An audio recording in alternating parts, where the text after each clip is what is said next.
In today's tutorial, I'm going to show you guys how to activate new hard drives and SSDs that are not showing up on your computer. So if you were to go into, let's say, File Explorer here, and we opened it up, we see that we do have a local disk underneath this PC. We do have our OneDrive here, but let's see, you added a new hard drive, and it's not showing up underneath the voices and drives. This brief tutorial should hopefully resolve this issue for you guys. So just to show you that it's gonna work, I'm gonna minimize out of this screen, and we're gonna come back to in a little bit. And now we're gonna open up the star menu, and you wanna type in partition, and the best match should hopefully come up underneath. Best match should say create and format hard disk partitions. Right above control panel left, click on that, and it should take a second. Just be patient now. It's gonna be a little bit different for you guys. If you have a new drive altogether put on here, you see that I have this 1 GB unallocated up here. For most of you guys, if you've inserted a new drive, that's gonna show up down here. It's not gonna say CD-ROM, but there might be a disk 1 or disk 2 listed under here. Just follow the same steps that I'm gonna be showing in this tutorial.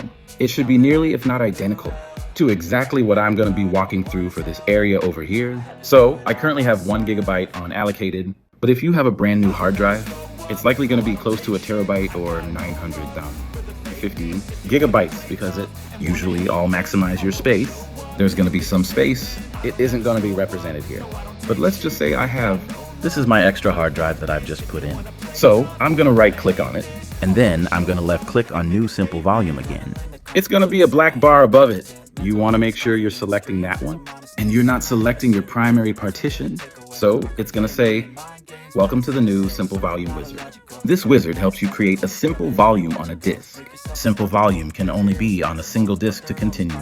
Click next.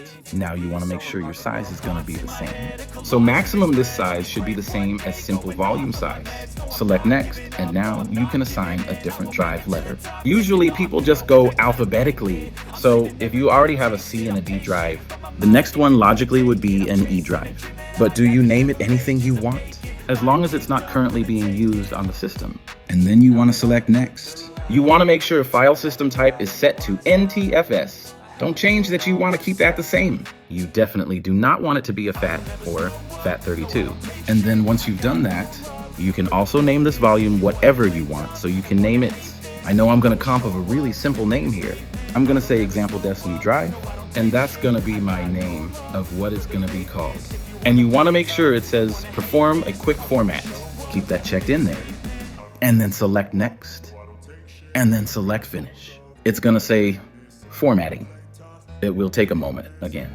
It's going to show up under here. More than likely, it's not going to show up on the side. And you might get a notification from Windows saying that it detected a new drive on your computer. And my drive happens to be called new drive. So whatever your drive is now called, it's going to be replaced from this new drive. That's on my screen right now. So you might be wondering, if we close out of disk management and we open up the screen we were on before, we can see that we have our new drive already on here. So pretty nice. Very convenient. And I do hope this brief tutorial was able to help you guys. Activate a new hard drive. Tutorial's not showing you guys how to fix a hard drive. It's not coming up anywhere. This is purely if you haven't set up your hard drive yet on your computer and you're just looking to allocate it so you have it accessible. So pretty straightforward tutorial. And I do hope it was able to help you out.